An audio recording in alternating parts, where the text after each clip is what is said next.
Welcome to বঙ্গজয় বন্ধুরা। আজ কিন্তু ফুটবলের দারুণ সব খবর। নৈহাটির বদলা হলো ব্যারাকপুরে, ডার্বি জয় ইস্টবেঙ্গলের। ইস্টবেঙ্গলের 5 ফুটবলার সুযোগ পেলেন জাতীয় দলে। এছাড়া কিন্তু আইএফএ শিল্ড কবে থেকে হবে, ইস্টবেঙ্গলে আসবে কবে নতুন বিদেশি, নতুন কি কোচ আসছে সঞ্জয় সেন, তো এইসব নিয়ে কিন্তু আজকে অনেক খবর। সব খবর কিন্তু তোমরা আজকে জানবে। তার আগে বলবো যে আমার চ্যানেল বঙ্গজয়কে তোমরা বেশি করে লাইক, শেয়ার আর কমেন্ট করো। আর চ্যানেলে যারা নতুন এসছো তারা অবশ্যই সাবস্ক্রাইব করে বেল বাটনটা অন করে দাও, যাতে ফুটবলের সব নোটিফিকেশন তোমরা রোজকার মতন পেতে থাকো। তো চলো দেখে নিই আজকে তোমাদের জন্য কি খবর অপেক্ষা করছে।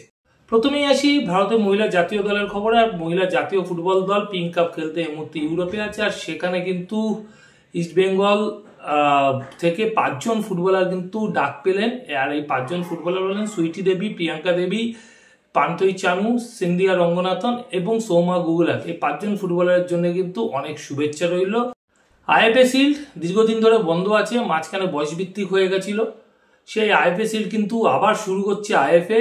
আর এবারে আইএফএ শিল্ড শুরু হবে 12ই মার্চ থেকে আর চলবে 25শে মার্চ পর্যন্ত। আর আইএফএ শিল্ড এখন পর্যন্ত ভেন্যু ঠিক হয়নি। মাঝখানে শোনা গেছিল যে শিলিগুড়িতে হতে পারে, তবে এখন পর্যন্ত কিন্তু ভেন্যু ঠিক হয়নি। কলকাতাতেও হতে পারে, শিলিগুড়িতেও হতে পারে, বা অন্য কোথাও হতে পারে আইএফএ শিল্ড। আর আইএফএ শিল্ড আসার জন্য কিন্তু বাংলাদেশ থেকে 2টি ক্লাব মোটামুটি রাজি ছিল এবং তারা কিন্তু সম্মতিও জানিয়ে দিয়েছিল।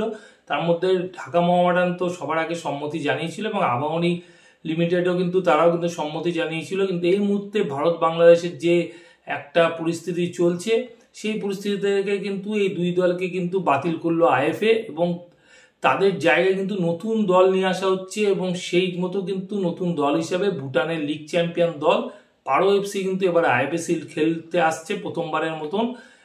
আর তার সাথে কিন্তু ভারতের আইএসএল খেলা দল তো থাকছে এবং ইস্টবেঙ্গল এবং মোহামেডান কিন্তু আইএফএ শিল্ড খেলার ব্যাপারে সম্মতি জানিয়েছে।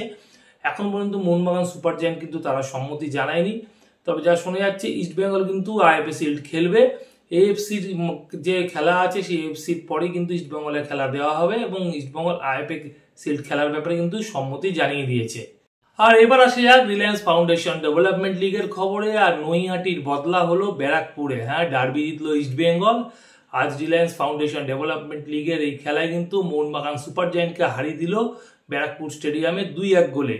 আর ইস্টবেঙ্গল কিন্তু এই ম্যাচে যে খুব ভালো ফুটবল খেলেছে তা নয়, তবে ইস্টবেঙ্গলের একটা ফুটবলার মধ্যে দৃঢ়তা ছিল যে এই ম্যাচ থেকে তারা 3 পয়েন্ট নিয়ে আসা, সেই লক্ষ্যে কিন্তু তারা আজ সফল। তবে রেফারি কিছু সিদ্ধান্ত ইস্টবেঙ্গলের বিপক্ষে গেছে, যেমন ম্যাচের 10 মিনিটের মধ্যে রেফারি একটা অন্যায্য পেনাল্টি মোহনবাগান সুপার জায়ান্টকে দিয়ে দেয়। আর মোহনবাগানের ফুটবলার শ্বেত ডাব্লুগমের শট কিন্তু তৎপরতার সাথে রুখে দেন ইস্টবেঙ্গল গোলকিপার গৌরব সাউ। এছাড়া গৌরব সাউ কিন্তু এই ম্যাচে একাধিকবার কিন্তু ইস্টবেঙ্গলের দুর্গ সামলেছেন দুর্দান্তভাবে। এরপরে কিন্তু প্রথমার্ধে আরমল এমকের গোলে ইস্টবেঙ্গল এগিয়ে যায় এবং প্রথমার্ধের খেলা 1-0 থাকে। দ্বিতীয়ার্ধের 72 মিনিটে ইস্টবেঙ্গলের পক্ষে দ্বিতীয় গোল করে ব্যবধান বাড়ান ইস্টবেঙ্গল দলের অধিনায়ক শ্যামল বেসরা।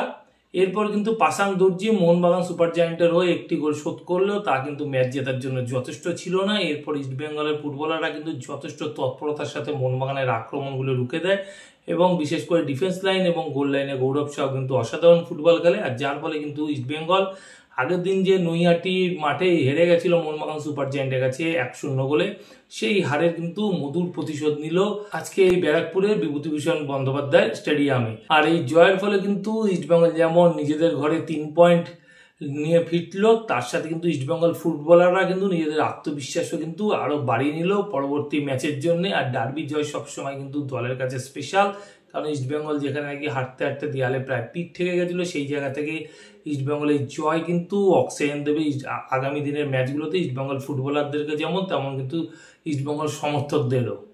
আর অনেকেই বলছে ইস্টবেঙ্গলের নতুন বিদেশি নিয়ে কি আপডেট আছে। এই মুহূর্তে কিন্তু ইস্টবেঙ্গলের নতুন বিদেশি নিয়ে কোনো আপডেট নেই। কালকের ভিডিওতেও কিন্তু আমি বলেছিলাম যে ইস্টবেঙ্গলে কিন্তু নতুন বিদেশি দরকার, বিশেষ করে একজন সেন্টার ব্যাকের ফুটবলার, কারণ ইস্টবেঙ্গল ডিফেন্স লাইন কিন্তু থরবড়ি কম্প হয়ে আছে।